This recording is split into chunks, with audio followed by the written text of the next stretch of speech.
this video, I'm gonna teach you how to play multiplayer in Fight Night Round 3 on the PlayStation Portable. It's a very easy process, so make sure to follow along. In this video, I'm gonna be talking about how to play Fight Night 3 on the PSP multiplayer.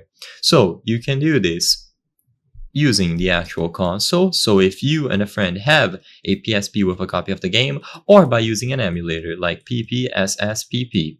Because I assume most people will be using the emulator, it is what I'm going to be focusing on in this video, but if you want to know how to do it in the console, simply skip ahead.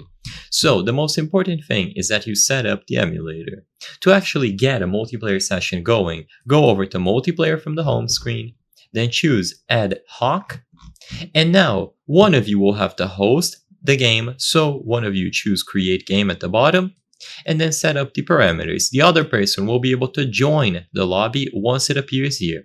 And like I said before, this will be done by setting up the emulator. So when you go over to the settings of PPSSPP or any other emulator that you might be using, X is the networking tab, and in here copy these settings. So they don't need to be exactly this, but the most important one, Ad Hoc Server, needs to be enabled. Everything else is essentially down to personal preference, but I recommend copying it all if you aren't sure what these options do. So this is how it looks, and then after you scroll down, disable, enable UPnP, network chat doesn't really matter. And finally, on the port offset, I recommend setting it to something like 5000. Now, with all of this done, like I said before, the most important thing is Ad Hoc Server. This is how the emulator will be able to connect you with your friend. So after this has been enabled, every time that you go over to the Create Game option or you choose to host a game, an IP will be used here. All that you have to do is make sure that you and your friend have the same IP.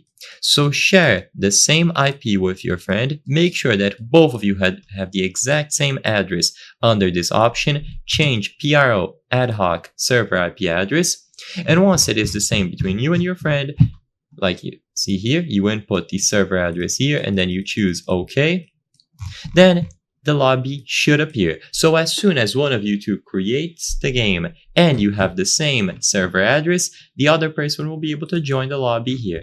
And once they join, both of you will be together. The host can choose Start Game, and now you can play together on the PSP.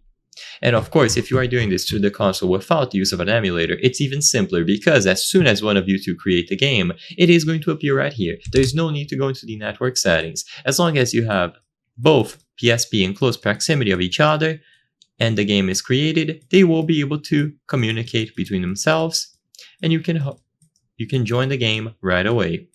So I hope this video helped you. As you can see, according to the channel metrics, 83% of the people watching our videos are not subscribed. If you subscribe, you can help us from the channel bring you the highest quality videos and solutions to your problems, so consider subscribing. I highly count on your support. Thank you for watching, and I'll see you on the next one.